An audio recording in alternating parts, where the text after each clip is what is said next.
Hello friends. Current unplugged by Rajiv के आज के इस एपिसोड में आप सभी का स्वागत है। दोस्तों, सिल्वर के मार्केट में आग लग गई है। आग। चांदी एक तरफा तेजी से भाग रहा है और ना केवल चांदी बल्कि गोल्ड, प्लैटिनम, पैलेडियम जैसे प्रीशियस मेटल भी तेजी से ऊपर भाग रहे हैं। ना केवल प्रीशियस मेटल बल्कि जो रेयर अर्थ मेटल्स हैं जैसे कि जर्मेनियम और गैलियम, ये भी ऊपर भाग रहे हैं। तो क्या कारण है कि ये सारे के सारे मेटल्स एक तरफा ऊपर भाग रहे हैं? क्या ये एक संकेत है बदलते हुए वैश्विक राजनीतिक और आर्थिक परिदृश्य का? जानते हैं इन सभी सवालों के जवाब करंट अनप्लग बाय राजीव के आज के इस एपिसोड में। दोस्तों, तबीयत ठीक नहीं है। पिछले 10 दिनों से कोई वीडियो भी नहीं बना पाया। बोलने में भी तकलीफ है, परंतु सुबह से इतने सारे लोगों ने मैसेजेस डाल दिए और इतने सारे सवाल पूछ दिए कि मैंने सोचा एक वीडियो बना के इन सभी सवालों का जवाब दे देता हूं। दोस्तों, प्रीशियस मेटल गोल्ड, सिल्वर, ये क्यों ऊपर भाग रहे हैं? इसका एक बहुत बड़ा कारण है डिबेसमेंट, करेंसी डिबेसमेंट। दोस्तों, अब आपको ये समझाने के पहले मैं एक एग्जाम्पल छोटा सा आपको देता हूं। 2011 में जब पिछली बार सिल्वर $50 के आसपास पहुंचा था, $48.5 टू बी प्रिसाइज, उस टाइम में सिल्वर के प्राइसेस इंडियन मार्केट में 75,000 रुपये केजी के आसपास थे। इंटरनेशनल मार्केट में $48 और इंडियन मार्केट में 75,000 रुपये। आज इंटरनेशनल मार्केट में सिर्फ $4 बढ़ा है। $52 पर आउंस का सिल्वर का प्राइस हुआ है। परंतु भारत में यही सिल्वर चांदी के प्राइसेस जो है वो 1,80,000 क्रॉस कर गए, पार कर गए।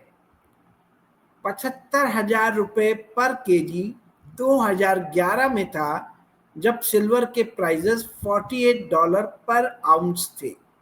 आज $58 पर आउंस है सिल्वर का प्राइस। पर इंडियन मार्केट में सिल्वर 1.8 लाख रुपीस पर केजी से ऊपर चला गया है।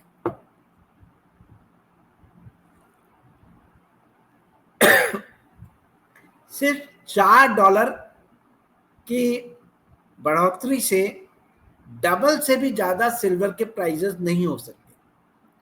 तो ये क्या बताता है, क्या संकेत देता है? ये संकेत देता है कि इंडियन रुपी जो है वो बहुत तेजी से नीचे गिरी है सिल्वर के मुकाबले। ठीक है, इंटरनेशनल मार्केट में प्राइस अभी भी सिर्फ $4 2011 के प्राइसेस के मुकाबले बढ़े हैं। $48 से $52 गया है, पर प्राइसेस 74,000 से 1.8 लाख चला गया है। तो ये बताता है कि इंडियन करेंसी में भयानक गिरावट आई है पिछले 14 सालों में। और ये क्यों आई है गिरावट? 2014 में भारत का जो डेट था, पब्लिक डेट, वो 55 लाख करोड़ था। आज ये बढ़ के 200 लाख करोड़ क्रॉस कर गया है। ना केवल भारत, बल्कि अमेरिका को देखें तो अमेरिका का डेट 37 ट्रिलियन डॉलर क्रॉस कर गया है।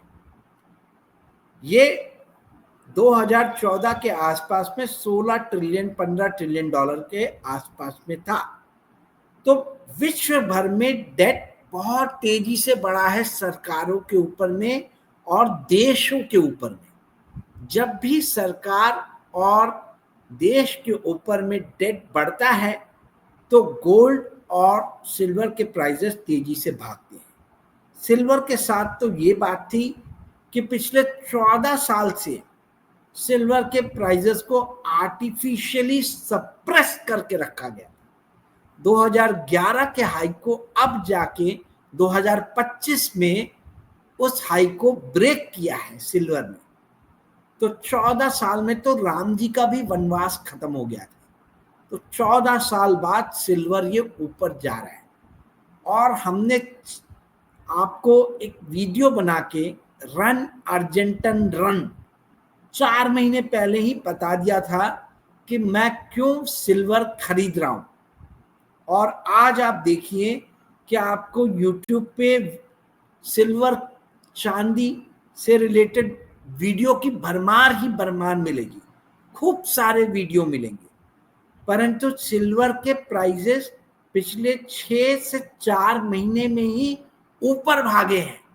ये ट्रेड जो था, जिसने मेरे जैसे लोगों ने जिसने पकड़ा, उन्होंने ही असली पैसा बनाया है इस सिल्वर के ट्रेड में।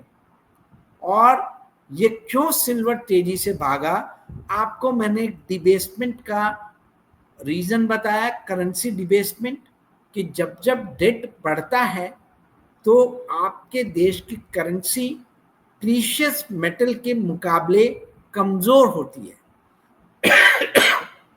और अधिकतर प्रीशियस मेटल जो है वो डॉलर के मुकाबले नापे जाते हैं। डॉलर वीक हो रहा है तो उसके साथ ही डॉलर को जो ट्रैक करती है करेंसी, जैसे रुपया हुआ, वो भी वीक हो रही है। और इसी कारण से सिल्वर और तेजी से ऊपर भाग रहा है हमारे देश में। दोस्तों, इस साल की सबसे बड़ी अगर कोई फाइनेंशियल जर्नलिज्म की स्टोरी है तो वो स्टोरी है कि किस तरीके से एक सिख डॉलर के सामने, एक बीमार डॉलर के सामने रुपया कमजोर हुआ है। एक बीमार है डॉलर और उसके भी सामने रुपया कमजोर हुआ है। ये सबसे बड़ी स्टोरी है इस साल की, जो अधिकतर सारे रिपोर्टर्स, फाइनेंशियल जर्नलिस्ट ने मिस कर दी है। और ये मिस क्यों की है, जो मैंने पिछले वीडियो में आपको बताया था कि ये सभी लोग भेड़ चाल में विश्वास रखते हैं। ये भेड़ चाल जो है, इसी कारण से ये स्टोरी नहीं कर पाए, ये वो स्पॉट नहीं कर पाए जो हमें दिखाई दिया 4-6 महीने पहले। बहुत सारे लोग सवाल ये पूछ रहे हैं कि ये सिल्वर कब तक ऊपर भागेगा, इसका टारगेट प्राइस क्या है। दोस्तों, मैं टारगेट प्राइस तो नहीं दे सकता, परंतु मैं आपको ये बता सकता हूं कि मैं कब सिल्वर को बेचूंगा। सिल्वर में जब मैं एंटर किया था तब उस टाइम में 102-103 रुपए पे सिल्वर का ETF चल रहा था। आज वो ETF 170 रुपए के पार है, के आसपास है या उसके पार है। यानी लगभग 70% का मुनाफा जो है मुझे पिछले 4 महीनों में सिल्वर में देखने को मिला है। अब मैं इसको कब बेचूंगा ये भी मैं आपको बताता हूं। 28 अक्टूबर को फेडरल रिजर्व, जो कि अमेरिका का सेंट्रल बैंक है, उसकी मीटिंग है। और उस फेडरल रिजर्व की मीटिंग में ये हो सकता है कि फेडरल रिजर्व इंटरेस्ट रेट को कम करे।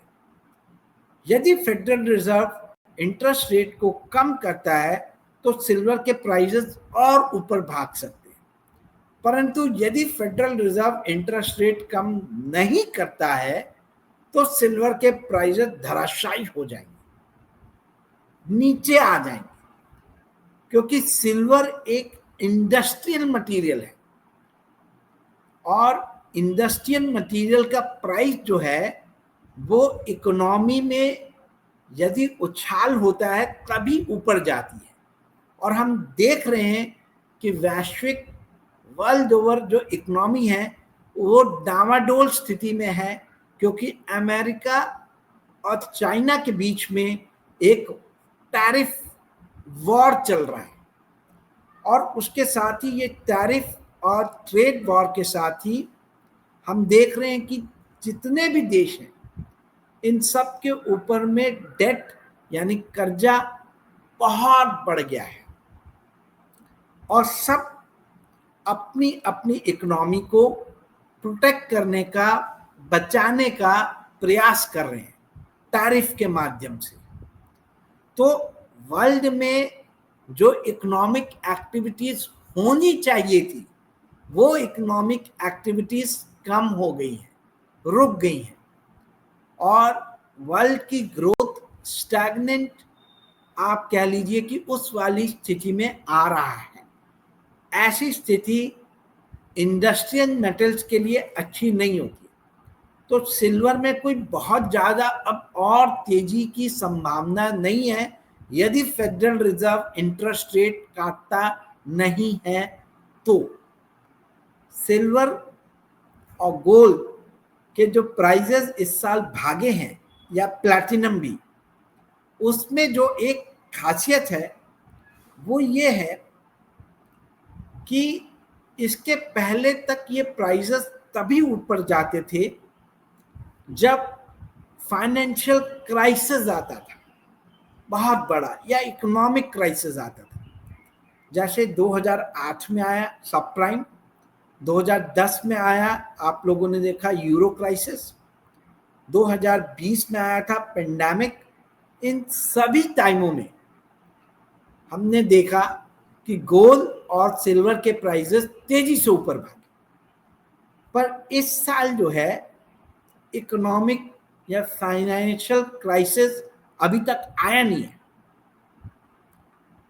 और ये आ सकता है ट्रेड वॉर, टैरिफ वॉर के कारण। तो यदि ट्रेड वॉर और टैरिफ वॉर हुआ तो इंडस्ट्रियल मेटल्स की हालत खराब हो जाएगी। तो सिल्वर उस टाइम में अच्छा परफॉर्म नहीं करेगा।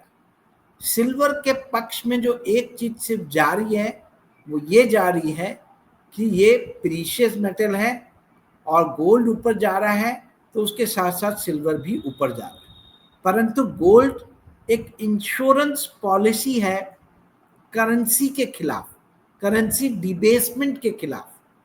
वही सिल्वर जो है सिर्फ एक इंश्योरेंस पॉलिसी नहीं है करेंसी डिबेसमेंट के खिलाफ, ये एक इंडस्ट्रियल मेटल भी है।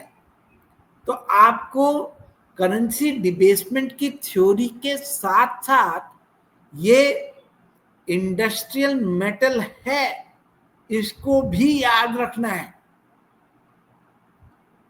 तो मैं 28 अक्टूबर के आसपास में देखूंगा कि कैसा माहौल बन रहा है और उस टाइम में मैं हो सकता है कि आधा सिल्वर बेच दूं मेरे पोर्टफोलियो का। आप में से बहुत सारे लोगों ने मुझसे प्रश्न किया, फोन भी कई लोगों ने किया, मैंने उठाया नहीं। बहुत सारे लोगों ने मैसेज किया, मैं सबको जवाब नहीं दे सकता था, तबीयत ठीक नहीं है, इसलिए ये एक वीडियो बना के आप सभी को इसके माध्यम से मैं जवाब देना चाह रहा हूं कि टारगेट कुछ नहीं होता।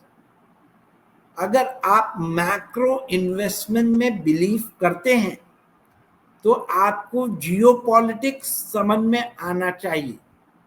इकोनॉमी और फाइनेंस के साथ साथ जो सबसे इम्पॉर्टेंट चीज है वो है जियोपॉलिटिक्स। और जियोपॉलिटिक्स अभी सिल्वर के फेवर में है, कब तक रहेगा फेवर में नहीं मालूम, परंतु 27-28 दिसंबर के आसपास में मैं देखूंगा जियोपॉलिटिक्स क्या बोलती है। उस टाइम तक मेरी तबीयत भी ठीक हो जाएगी, मैं स्पष्ट रूप से बोल भी पाऊंगा। तो थोड़े अच्छे और क्लैरिटी के साथ में एक और वीडियो के माध्यम से आपको मैं समझाऊंगा। दोस्तों, आज का एपिसोड यदि आपको पसंद आया होगा तो कृपया करके इस वीडियो को लाइक और शेयर कीजिएगा।